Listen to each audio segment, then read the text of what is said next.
What's going on, everyone? Art of the Game is produced by Student Media. Student Media is a student organization at the University of Evansville. To learn more, visit fireside.evansville.edu.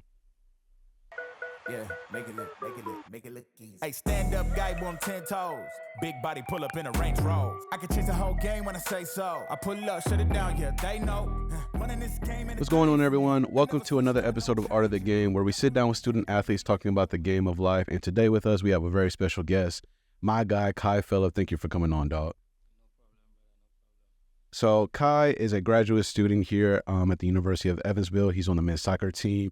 He plays the forward position. He hails from Trinidad and Tobago, but he's from Diego Martin. So go ahead, Kai, and talk about your journey, talk about home, your community, everything, because it is fascinating. And what a lot of people probably don't know is that Trinidad and Tobago are actually not like one and the same.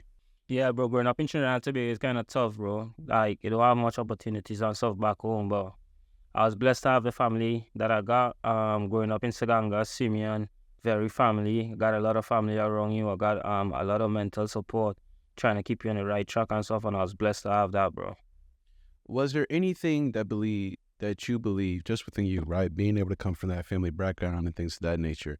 Did you ever feel yourself possibly losing yourself and slipping away into what your family did not want for you? Yeah, like it had time. Yeah, like I felt like it had times I was being led onto the wrong path, and I was full with it. I wasn't fully committed to soccer or football, as we call it back home.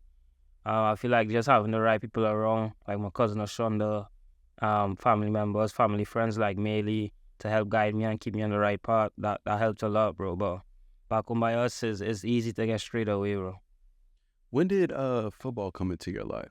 I'll say at a tender age, I can't really remember now, but my uncle Ron Lafray, he played for Trinidad and Tobago. He had an academy for kids back home, and he used to take me, his son, and my cousin as well every Saturday morning to try to bring football into our lives, and it worked out for me, bro, honestly. What was about it that stuck with you think? I just seeing the joy soccer bring, seeing what soccer gave some of my family members at home, because my uncle played professional. I have some family friends and stuff who played professional, and seeing the joy that football gave them, and the type of opportunities that was in front of them. Like, I would love that to be a part of my life, bro. What kind of joy, you say that you saw that joy and you saw the things and opportunities it brought to your family. What joy does it bring for you? Like, being able to get a free education, that's very important in my life. Being able to help my family back home, that's very important as well. And just soccer brings happiness to me, bro. That's my all, that's my everything, bro. So you started at a really young age, right? Now you're getting at it, you're practicing, things of that nature.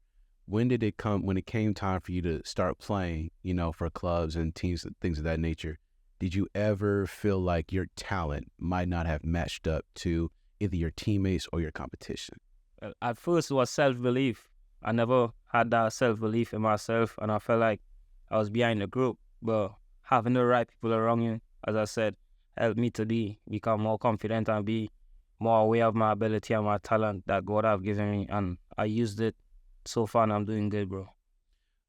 When was it time for you to come to the U.S.? How tough was it to make that decision and go away from family to an entirely new country?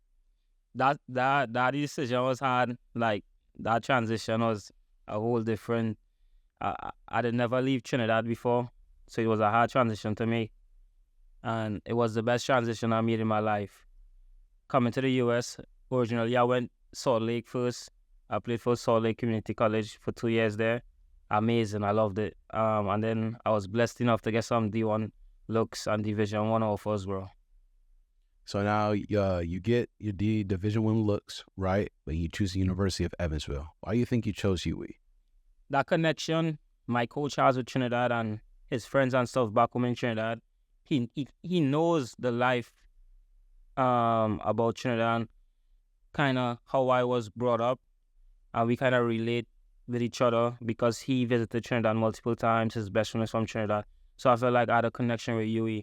And on the other side, here they kind of care for your well-being, not just your talent. So I look towards that as big time because mental health is very important. Having a mental support, especially me being away from my family, having mental support is very important. And I feel like UE does that a lot and supports their athletes.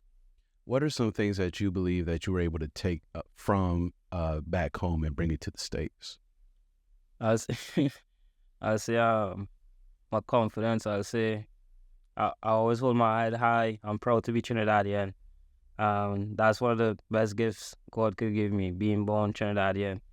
I'll say some of the qualities I brought over is being a man. I was brought up, my dad passed away and I was brought up with my mom, and she helped me a lot. She helped open my eyes a lot, and she showed me how to fight through struggle. And I feel like that her qualities rubbed off on me moving to the US, and I tend to work through my struggles and see the brighter day, bro. Being able to, continue, growing up without your father and things of that nature. Just, really quick question. How hard did you make it on your mama?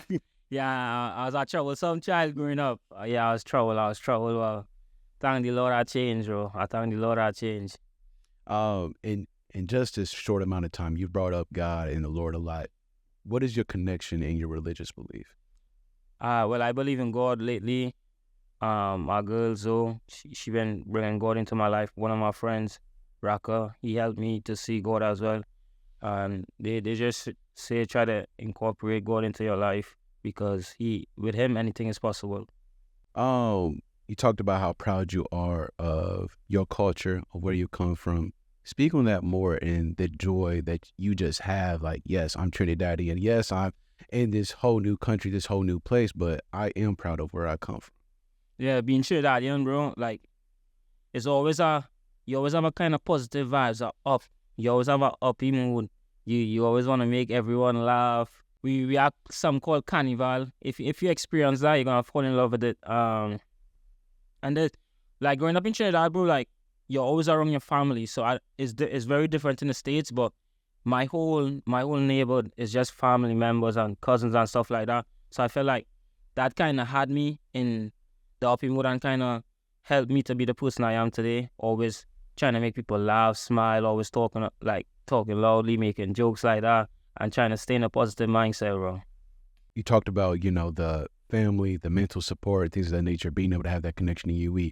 Are there times where even here at the University of Evansville, you feel like that connection to UE is sometimes not enough, and you're like, man, I really wish I had my family here? Well, yeah, always, like, being the only person from the Caribbean on my team, sometimes you feel a disconnect, but that's where friends come in, and friends try to reconnect me back to the team, like Edward Mendy, my Spanish friends, and they try to help me stay connected with the team when I tend to drift away at times. And I appreciate those guys a lot. How often are you able to communicate with your family back home? Yeah, I talk to them plenty. I talk to them often. My mom, only thing is my mom will call me when she can. But other than that, any other family member, if I reach out today, they'll get back on to me. Today they'll give me a call. If I need any mental support or stuff like that, they will always reach out as fast as possible, bro. You're going to try and get as many people from back home here to the States? For the future, I hope I could influence a lot of Caribbean athletes or even Trinidadians to come to UE. It's a place that helps, develops. It will help you academically. The academics here is very high. It has helped me a lot and turned around my life.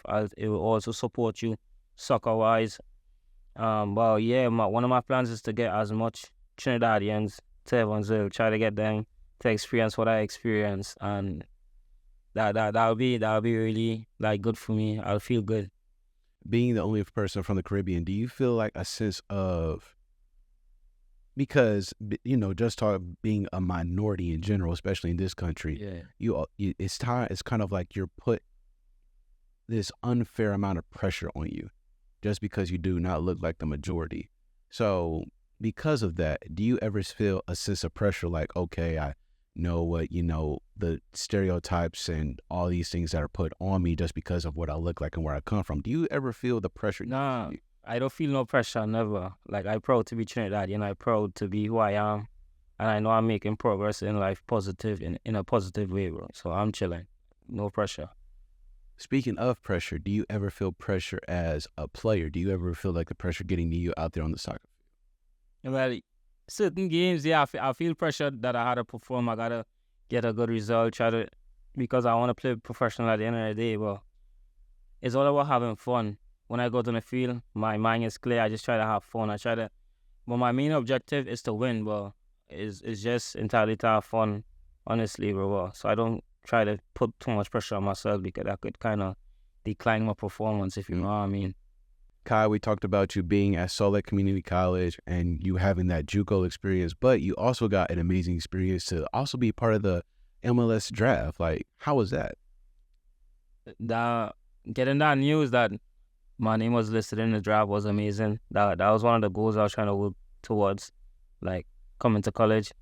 And that transition from JUCO, D1, hopefully getting seen from MLS teams to being listed in the draft was one of the best feelings ever. I know the journey isn't completed or done yet, but that was an amazing feeling, bro. You go from that environment, right? You have this draft process that played a really big time in your life, and then you come here.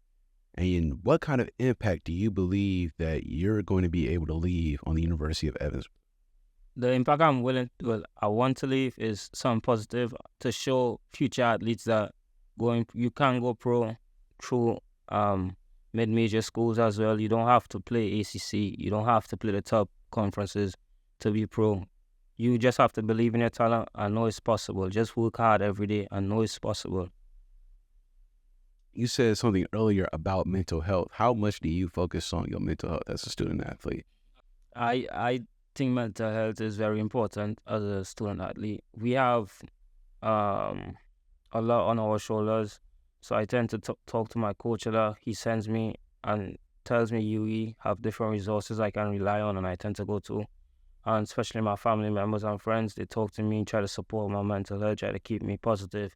Because being negative can only bring bad performance, bad grades, and a bad life, bro. So I try to start my day positive and stuff like that.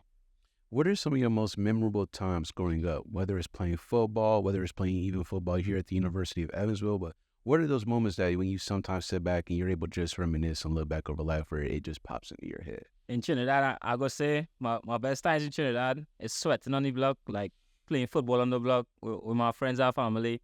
That was a nice time. I'll say in Salt Lake, just being able to be around so much different nationalities. My first time in the US helped me to open my eyes a lot, and I'll say that was one of the best times in my life being in Salt Lake.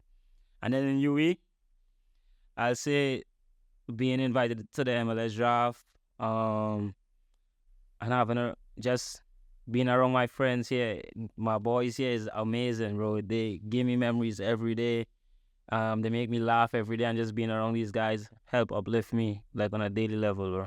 Do you have any memorable games? From the fall, one of our favorite games I'll say is against NIU. I scored a double. I'll say USI. I scored a double. I'll say one of my most favorite games. I'll say Western Michigan, because that's a tough team and we fought really hard. We got a result against them. We tied. I didn't score, but I assisted one, and I felt like I did the world when I assisted that goal. I felt like I scored, and that joy was something I just need every game, bro. What's your mindset when you're out there? You just said it yourself. No, you did not score in that game, but it felt like you did because you got the assist on that play. So what's your mindset when you're out there on that field? To win. I just want to win. Like, no matter what. I hate to lose, bro. I hate losing, bro. You could ask my teammates in practice. If I lose, I'm mad, bro. No matter what drill you're doing, I'm mad, bro. I just love to win. Like, I just hate losing. When you come from where you came from and you see where you're at now, the journey and things of that nature, sometimes we focus on so much on what's in front of us, we can't appreciate the past.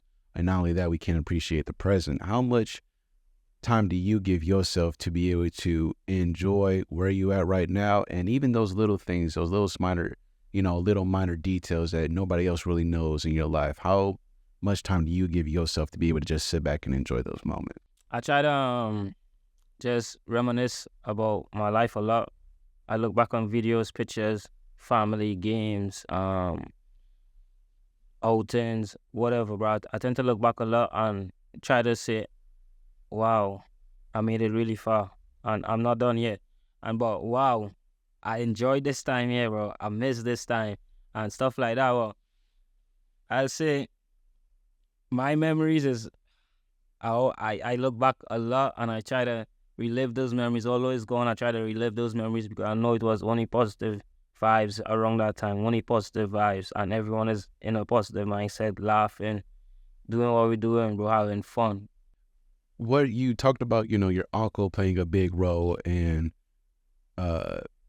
being your coach when you were younger and things of that nature. Who also do you look up to as influences on your game that you take from and try to be the best player that you can be out there on the field? I love Leroy Sané. That's my favorite player. So I'll base my game off him. Mm-hmm. But also recently, people go laugh, but Darwin Núñez, I love that guy. That guy's class. Although he missed a lot, I love his movements and stuff like that. That guy is a good player. Mm-hmm. But Leroy Sané, guys told me I play like Rafael Leao Mm-hmm. with my speed. I'm a 1v1 ability, stuff like that. And I could also finish a lot. So yeah, Leroy Sané, Rafael Leao, Darwin Núñez. When did fashion come into you? Like, when was that something that a serious avenue that you possibly looked at? Nah, like, I always love fashion. I have a cousin who is deeply into fashion back home in Trinidad. His name is Anderson. But fashion, it just gets me. And I really, really, really like it. And I would like to know way more that I know, bro. What are some things in the off season that you really are trying to work on moving forward and going to play for Utah? My main goal is to stay fit, stay healthy, and just get my mind right. Make sure I'm a leader because I need to be a leader this fall.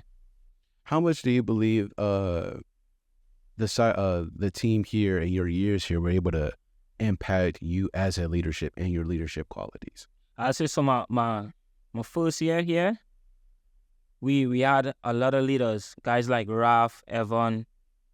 These guys, Ethan Garvey, they will talk to me, try to guide me, make sure I'm not giving trouble on campus, make sure I'm practicing, giving my all in trainings.